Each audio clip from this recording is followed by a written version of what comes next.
ফুল গাছ দেওয়ার কথা বলে ৮ বছরের শিশুকে অপহরণের অভিযোগ উঠেছে মতলব দক্ষিণ উপজেলার পাঁচদোনা গ্রামে। বুধবার বিকেলে শিশুটিকে জীবিত অবস্থায় ফিরে পেতে মতলব গৌরীপুর আঞ্চলিক সড়কের নায়েরগা এলাকা অবরুদ্ধ করে বিক্ষোভ করেছে শিশুটির পরিবার ও এলাকাবাসী। ফুল গাছ দিব বইলা ওকে নিয়ে গেছে, ওর পাশে একটা বাচ্চা খেলতেছিল, দুইজন খেলতেছিল, তো বলতেছে ফুল গাছ দিবে, তো বলতেছে আমাকেও দিতে হবে। তখন আদিবাকে বলতেছে যদি তুমি ওকে আনো তাহলে তোমাকে ফুল গাছ দিব না। তখন আদিবা বলতেছে তুই আসিস না, আমি ফুল গাছ নিয়ে আসতেছি। তো এখন পর্যন্ত 72 ঘন্টা কিন্তু অলরেডি পার হয়ে যাইতেছে, কিন্তু বাচ্চারা এখনো আমরা কোনো খোঁজ খবর পাই নাই। তো আমরা বিক্ষোভ চালানোর জন্য আসছি। তো এই প্রশাসন বলতেছে কি আপনারা কার অনুমতিতে এখানে আসছেন। তো আমরা সাধারণ জনগণ, যেহেতু আজকে একটা বাচ্চা স্কুল থেকে বাড়িতে যাওয়ার পথে হারিয়ে গেছে, কালকে হয়তো আমার বাচ্চাটা হারাতে পারে।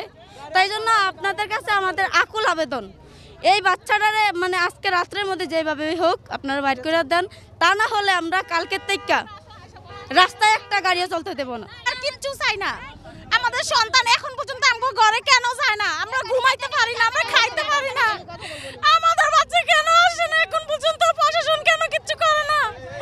আমরা কেউ থাকতে পারি না, আমরা ভাত খাইতে পারি না, আমরা ঘরে যাইতে পারি না, আমাদের ঘুম নাই, কারো ঘুম নাই। আমগো কেন প্রশাসন এমন করতেছে?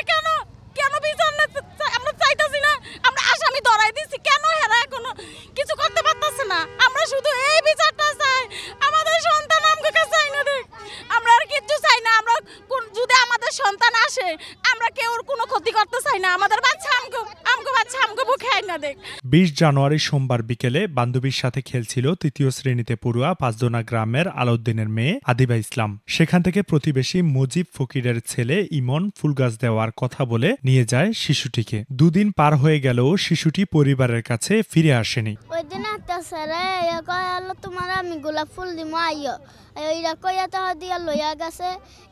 আমি কয়ালো আদিবাফা আমিও যামু কয়ালো তোমার যাও লাগতো না, তুমি গেলে নালে আমার গোলাপ ফুল দিত না যাও দিয়া গেছে।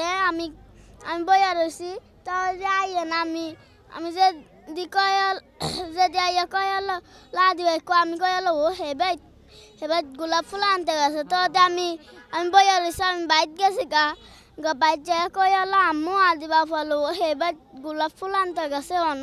আমার বাইজির যেমন কোনো ক্ষয়ক্ষতি না হয়, কোনো কিছু যাতে না হয়। ওরা এমন কইতাছে যে কোনো সময় যদি ওর এমন কিছু হয় আমরা চাই, ওর যদি কোনো সময় এমন কোনো ক্ষয়ক্ষতি না হয় আমরা এটা চাই। আমরা এই যে বাচ্চাটা ও সাক্ষী দিছে, ও তো নিজের চোখে দেখছে জিনিসটা কি হয়েছে। পুলিশের কাছে সাক্ষী দেওয়ার কারণে এখন বিভিন্নভাবে হুমকি আসছে যে ওই সাক্ষী কেন দিল, এখন ওরা গুম করবো বা খুন করে ফেলবো বা ওরা সরাই নিব। এখন যদি আমার বাচ্চাটা সত্য সাক্ষী দেওয়ার জন্য হয়ে যায়, নিখোঁজ হয়ে যায়, এমন তো আর কেউ হবে সাক্ষী দিতে চাবে না ভবিষ্যতে।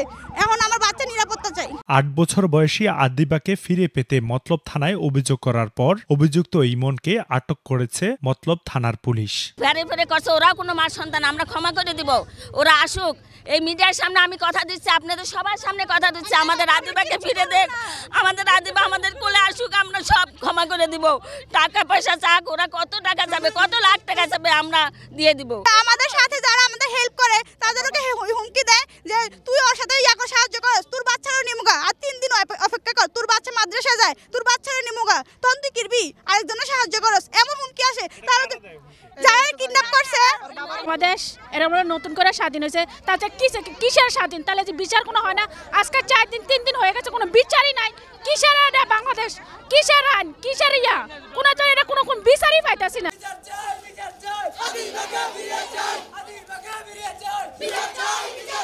হাবিবুর রহমান, সূচনা.টিভি। সূচনা কমিউনিটি.টিভি, বিনোদনের পাশাপাশি খবর।